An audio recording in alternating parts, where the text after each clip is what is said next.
Evangelho de João, capítulo 17, versículo 1 ao versículo 11. Depois de dizer isso, Jesus olhou para o céu e orou: Pai, chegou a hora. Glorifica o teu Filho, para que o teu Filho te glorifique. Pois lhe deste autoridade sobre todas as pessoas, para que conceda a vida eterna a todos os que me deste. Esta é a vida eterna, que te conheçam, o único Deus verdadeiro, e a Jesus Cristo a quem enviaste. Eu te glorifiquei na terra, completando a obra que me deste para fazer. Agora, Pai, glorifica-me junto a ti, com a glória que eu tinha contigo antes que o mundo existisse. Eu revelei o teu nome àqueles que do mundo me deste. Eles eram teus, tu os deste a mim, e eles têm obedecido a tua palavra. Agora eles sabem que tudo o que me deste vem de ti, pois eu lhes transmiti as palavras que me deste, e eles a aceitaram. Eles reconheceram de fato que vim de ti, e creram que me enviaste. Eu peço por eles, não peço pelo mundo, mas por aqueles que me deste, pois são teus. Tudo o que tenho é teu, e tudo o que tens é meu, e eu tenho sido glorificado por meio deles. Já não estarei no mundo, mas eles ainda estão no mundo, e eu vou para ti. Pai Santo, protege-os por amor do teu nome, o nome que me deste, para que sejam um, assim como nós somos um.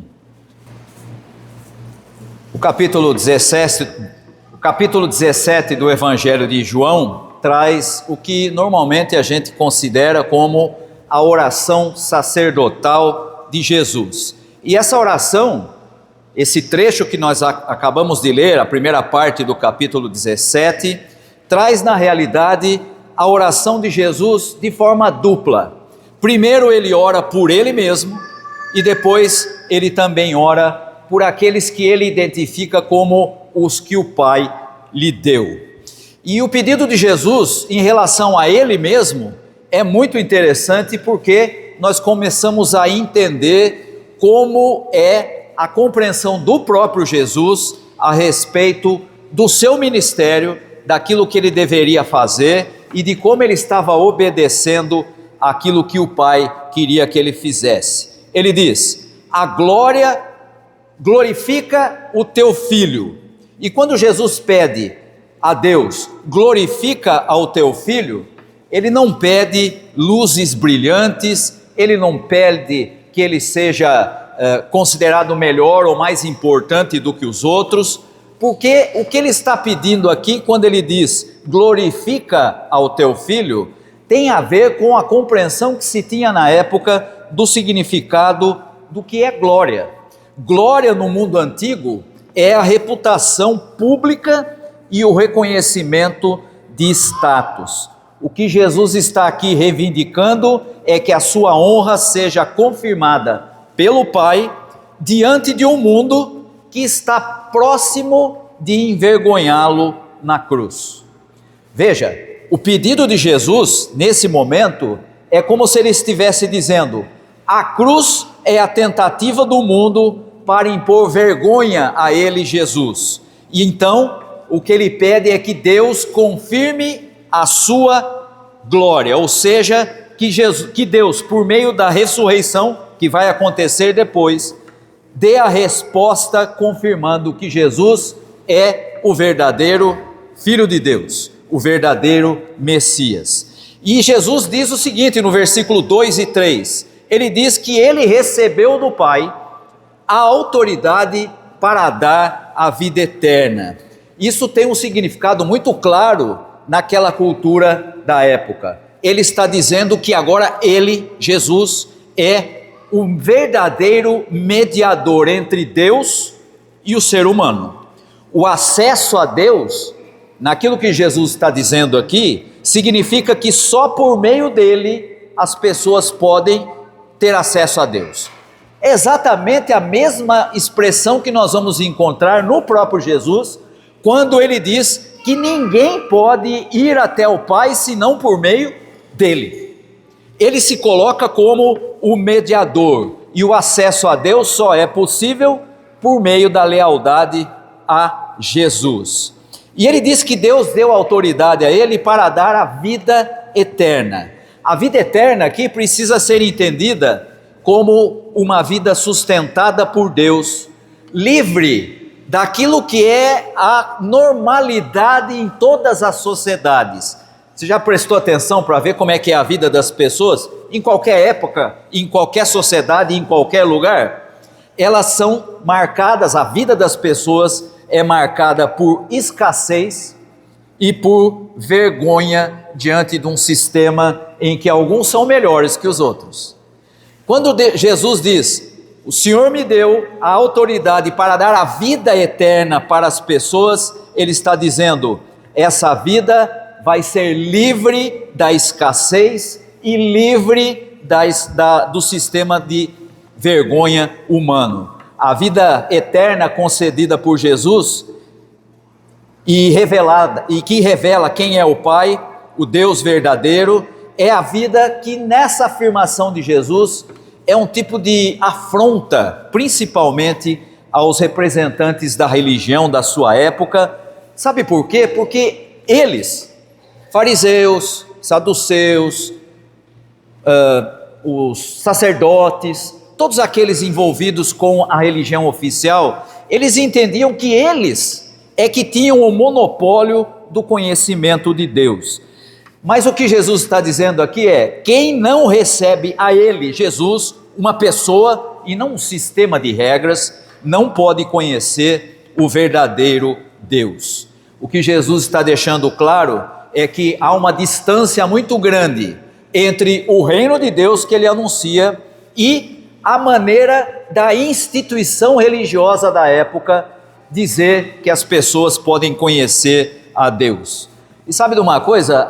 A igreja na sua trajetória acabou repetindo o mesmo erro da religião judaica. O cristianismo como instituição acabou transformando a fé numa porção de dogmas, numa porção de ideias, e aí fica aquela história, nós somos mais cristãos do que os outros, porque o nosso dogma, a nossa teologia, a nossa forma de compreender é melhor do que a do outro, e aí fica essa discussão de quem é mais crente, de quem é menos crente, e essa é uma tendência que o cristianismo como instituição acabou trazendo, repetindo exatamente aquilo que a religião judaica fazia. Mas aqui Jesus define a salvação não como uma compreensão de dogmas, mas como uma relação de intimidade. Conhecer a Deus não é saber a teologia certa a respeito de Deus. Até porque, se a gente for discutir, vai aparecer um monte de ideias boas a respeito de Deus. Mas conhecer a Deus não é saber a teologia a respeito dele. Pelo contrário, conhecer a Deus é sentir o gosto da vida divina aqui e agora. Em outras palavras, a eternidade, aquela vida eterna que Jesus acabou de dizer que ele é o único que é capaz de dar, a eternidade é feita de momentos de intensidade, aqueles momentos em que nós dizemos, isso é tão bom, mas tão bom, que não devia acabar nunca. Essa é a qualidade de vida que Jesus oferece e que ele chama de vida eterna. E aí Jesus continua a sua oração e diz o seguinte para Deus, eu completei a obra. Ou seja, Jesus está dizendo para o Pai, eu fiz a minha parte, eu completei aquilo que eu vim fazer. A obra de Jesus está consumada e é essa obra de Jesus que liberta o ser humano da culpa. Mas tem uma coisa que a gente normalmente não presta atenção. Quando Jesus diz que ele terminou a sua obra, ele não libertou o homem só da sua culpa, ele também libertou o homem do seu esforço religioso. Ou seja, não há mais nada a acrescentar, não há nada que você possa fazer e nem nada que você deixe de fazer que possa melhorar ou piorar aquilo que Jesus fez por você na cruz. A salvação não é uma escada que a gente vai subindo, mas uma obra que Jesus completou e que nos entrega de maneira gratuita. Sabe quem é que cobra? A religião. Sabe o que Jesus faz? Sabe o que o Evangelho faz? Entrega a obra pronta. Percebeu onde está a distância entre Evangelho e religião? A religiosidade, não importa se é a judaica, não importa se é a tradição religiosa de hoje em dia, ela está constantemente cobrando as pessoas que vivam de maneira correta, que sejam honestas, que façam tudo direito, que sejam um exemplo, sem perceber que com isso, mais do que fazer das pessoas que conhecem a Jesus ter uma vida de intimidade com Deus, fazem isso como uma forma de cobrança, e ainda diz o seguinte: olha, você tem que viver da maneira mais correta possível, para que você dê um bom testemunho para os de fora. Pega até o texto de Paulo lá para dizer isso, né? E isso se transforma não em uma vida de intimidade, mas uma vida de cobrança para que você faça proselitismo.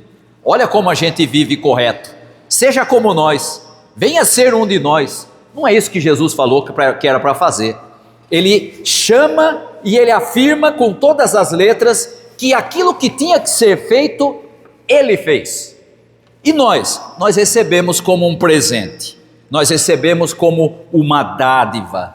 A qualidade de vida que Jesus oferece é essa que eu disse: isso é tão bom que não deveria acabar jamais. E aí então nós vamos entender que enquanto a religião cobra, o Evangelho entrega tudo pronto.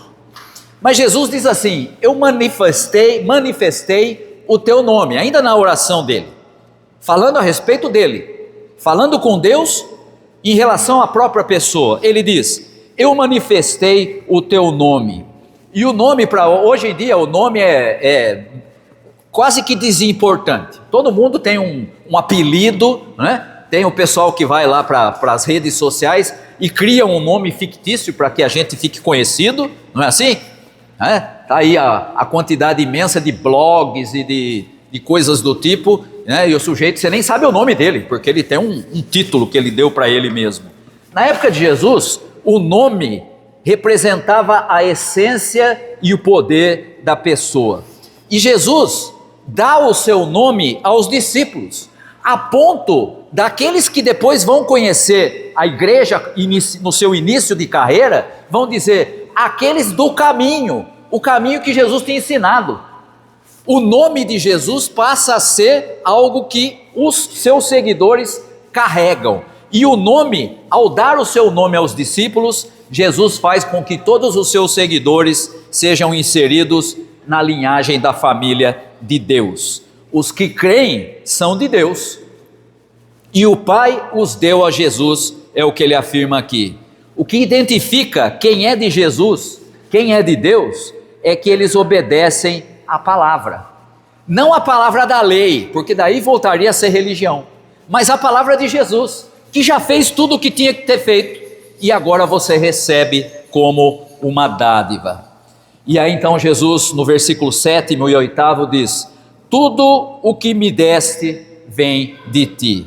Os que creem reconhecem a Deus em Jesus, no Filho. E Jesus não revela a si mesmo, ele revela o Pai. O próprio Jesus diz isso: quem vê a mim, vê ao Pai. E aí então finalmente Jesus vai começar a fazer a parte da oração que não é mais por ele, mas pelos seus discípulos. Versículo 9 ele diz assim: não rogo pelo mundo, mas por aqueles que me deste. E não significa aqui que Deus odeia o mundo, pelo contrário. Você conhece o versículo mais conhecido da Bíblia, é o versículo de João 3,16, que diz o quê? Porque Deus amou o mundo de tal maneira que deu o seu Filho.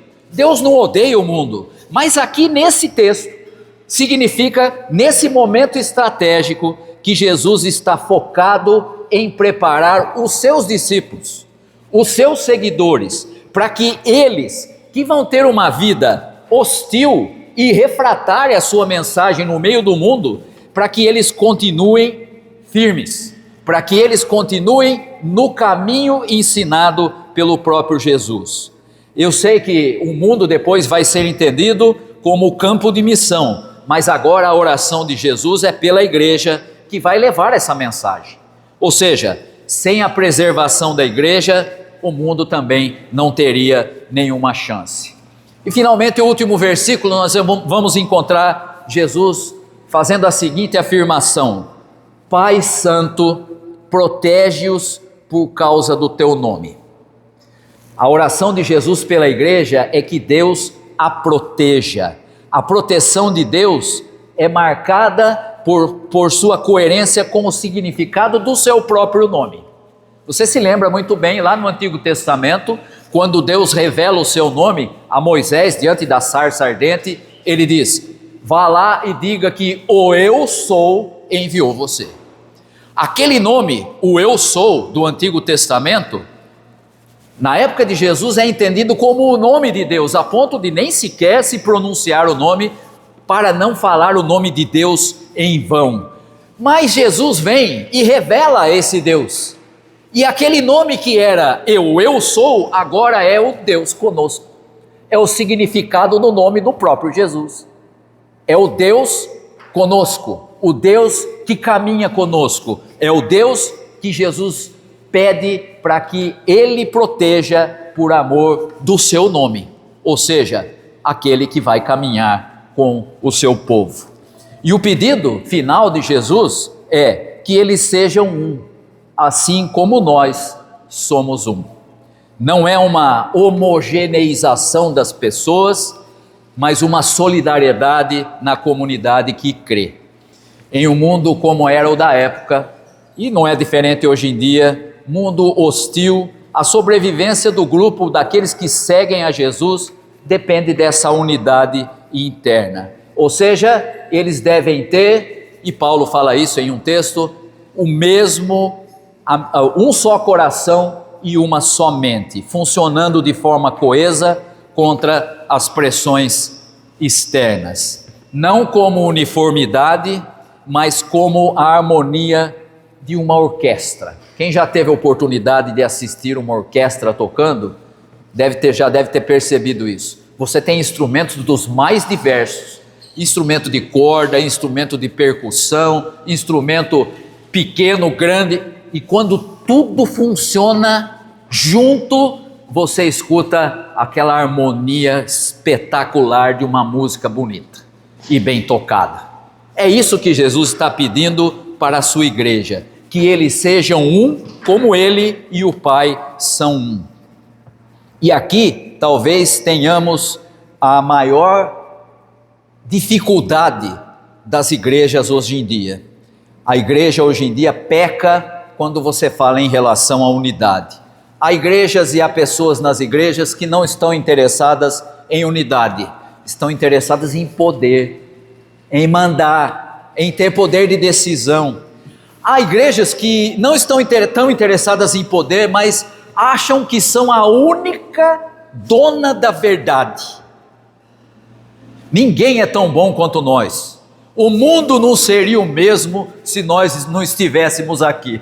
Isso para mim tem um nome, isso chama-se híbris, que é a expressão usada por um teólogo alemão para dizer qual foi o primeiro pecado do ser humano.